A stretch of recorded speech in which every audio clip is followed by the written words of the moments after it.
मित्रों नमस्कार। आज मैं GSL पांडे आपके लिए लेकर आया हूँ विषय संस्कृत और इसमें अति लघु उत्तरीय प्रश्न है। ये प्रश्न समस्त संस्कृत प्रेमियों के लिए, जो भी संस्कृत का ज्ञान प्राप्त करना चाहते हैं, अपना ज्ञान बढ़ाना चाहते हैं, उन सभी के लिए ये महत्वपूर्ण है, विशेष रूप से DLED के छात्रों के लिए। तो पहला प्रश्न है, संयुक्त स्वर कितने होते हैं और ओ औ किस प्रकार बनते हैं? तो पहला प्रश्न है संयुक्त स्वरों की संख्या। तो संयुक्त स्वर 4 होते हैं और ओ औ की बात है कि किस प्रकार बनते हैं। तो आ और उ दोनों मिलाकर ओ बनता है और आ प्लस ओ मिलाकर औ बनता है। अगला प्रश्न आपके सम्मुख ये है, ते गच्छन्ति। इस वाक्य में ते का वचन और पुरुष बताइए। ते का वचन पुरुष बताना है। कभी कभी वाक्य की जगह अलग से भी पूछा जा सकता है, तो इसका ध्यान रखें कि यह कर्ता है सहतौते, अर्थात प्रथम पुरुष बहुवचन का कर्ता है और ते माने होता है वे सब। अगला प्रश्न है, वयं विद्यालयं गच्छेत। इस वाक्य का लकार बताइए कि ये कौन से लकार में है। तो लकार को जानने के लिए हम क्रिया पर ध्यान देते हैं। तो गच्छेत है, इसमें हरंत नहीं है, अर्थात ये बहुवचन का मध्यम पुरुष बहुवचन का रूप है। तो और गच्छेत तो विधिलिंग लकार की क्रिया है, तो इसका लकार है विधिलिंग लकार। क्रिया को देख के इसे पहचाना जाता है। और अगला वाक्य है 4, लता प्लस ऐसा और 1 प्लस 1 का संधि कीजिए। इन दोनों शब्दों को संधि करना है। तो लता प्लस ऐसा तो हो जाएगा लतैसा, और 1 और 1 प्लस 1 का संधि होगा एकैक। और इन दोनों शब्दों में वृद्धि संधि है, वृद्धि स्वर संधि है। ध्यान रखें इसको। ए को ए में बदला जाता है और ओ को औ में यहाँ पर बदला जाता है। अगला प्रश्न है, पुत्रो और यवानो, इन शब्दों में समास बताइए। पुत्रो और यवानो। तो ध्यान दीजिए, इस समास को बताने के लिए समास को ध्यान से पढ़ना पड़ेगा। द्वंद्व समास में एक भेद होता है, एक शेष द्वंद्वः। यहाँ पर पुल्लिंग शेष रह जाता है और स्त्रीलिंग छिपा दिया जाता है। तो पुत्रों में एक पुत्री है और एक पुत्र है, तो इसका विग्रह होगा पुत्रः च पुत्री च, एक शेष द्वंद्व से। इसी प्रकार यौवानों में एक युवक है और एक युवती है, युवका च युवती च, और समास का नाम है एक शेष द्वंद्वः। बड़े ध्यान से इसको समझें।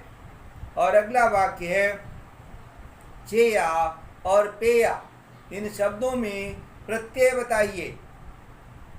चेया और पेया।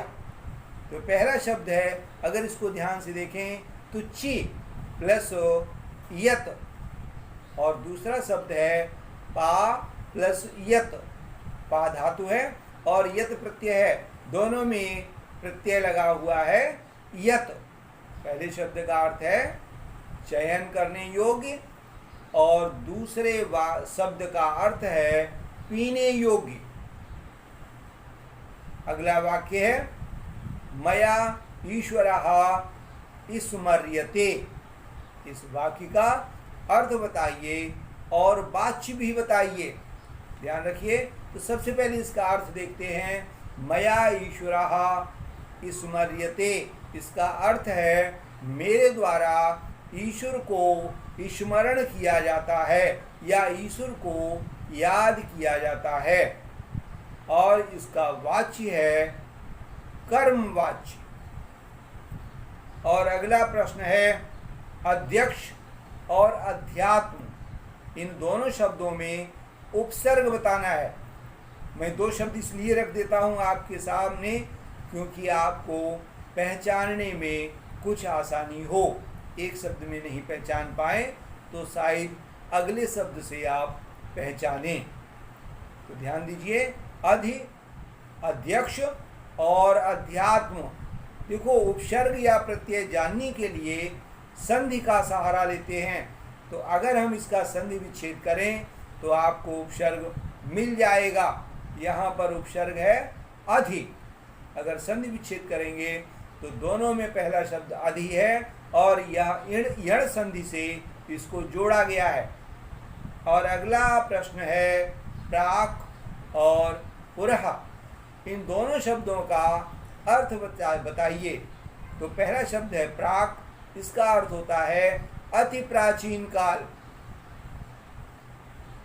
और दूसरा शब्द है पुरः, जिसका अर्थ है सामने।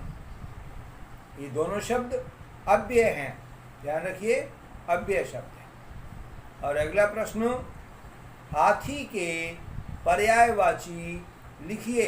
देखिए, पर्यायवाची से संबंधित एक प्रश्न आपकी कक्षा में जरूर आता है, तो ध्यान रखें। हस्ती, दंती, द्विपाहा, गजाहा, नागाहा, कुंजरहा, इस प्रकार से अनेक पर्यायवाची हाथी के मिल सकते हैं आपको। और अगला प्रश्न, ऊंट, गधा, कुत्ता, खरगोश, इनको संस्कृत में क्या कहते हैं? ये पशुओं के नाम हैं, तो पशुओं के नाम भी आप याद कर लें। तो अगले इसको देखें, एक एक शब्द को। ऊंट को कहते हैं उष्ट्राह, और गधा को कहते हैं गर्दभा, कुत्ते को कहते हैं कुकुरहा, और खरगोश को कहते हैं ससकहा। और अगला प्रश्न आपके सामने, द्रक्ष्यति, द्रक्ष्यताः, द्रक्ष्यन्ति, इन रूपों का लकार बताना है कि ये किस लकार में ये रूप है।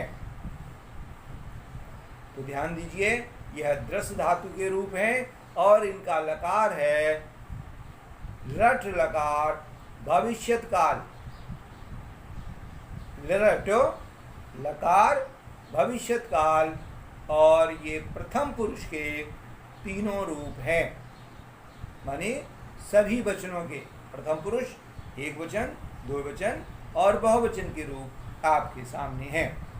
और अगला प्रश्न है, चतुराधिक पंचशतम को हिंदी में क्या पढ़ेंगे, अंकों में क्या पढ़ेंगे? तो ध्यान दीजिए कि 504 पढ़ेंगे।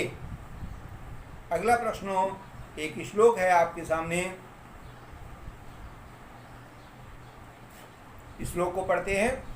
द्रुमः शपुष्पा सलिलं सपद्मा स्त्रीश कामा पवना सुगंधी सुखा प्रदोषा दिवसस्य रम्या सर्वप्रिये चारोतरं बसंते।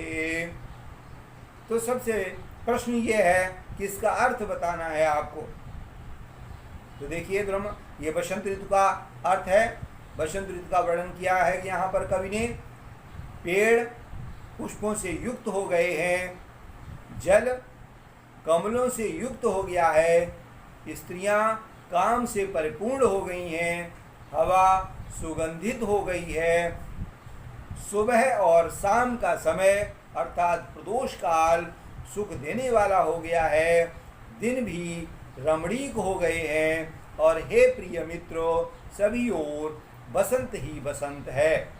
तो ये बसंत का ऋतु का वर्णन है, और कालिदास की प्रसिद्ध पुस्तक ऋतु संहार से ये लिया गया है। और अगला प्रश्न है, द्विकर्मक धातुएं बताइए। पहले तो ये बताना है कि कितनी होती हैं, और फिर बताना है कि वो कौन कौन सी द्विकर्मक धातुएं हैं। तो ध्यान दीजिए, द्विकर्मक धातुएं संस्कृत में निश्चित रूप से संख्या उनकी 16 होती है। 16 संख्या याद रखनी है। देखते हैं उनको ध्यान से।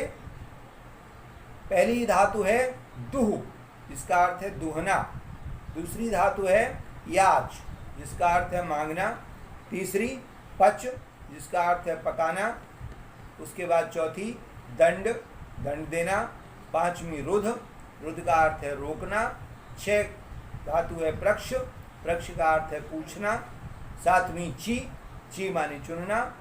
8वीं ब्रू, ब्रू का अर्थ होता है बोलना। और 9वीं सास, सास का अर्थ है उपदेश देना। 10वीं जी, जी का अर्थ है जीतना। 11वीं धातु है मथ, जिसका अर्थ है मथन करना, मथना। और 12वीं है मुश, जिसका अर्थ है चुराना। 13वीं नी, नी का अर्थ है ले जाना। और 14वीं है ह्र, ह्र का अर्थ है हरण करना। और 15वीं है कृसो, कृस का अर्थ है जोतना। और 6ठी है वह, वह का अर्थ है बहन करना, ले जाना। मित्रों, आज का वीडियो यहीं समाप्त करते हैं। अगले वीडियो में नए विषय के साथ पुनः उपस्थित होंगे। जय हिंद।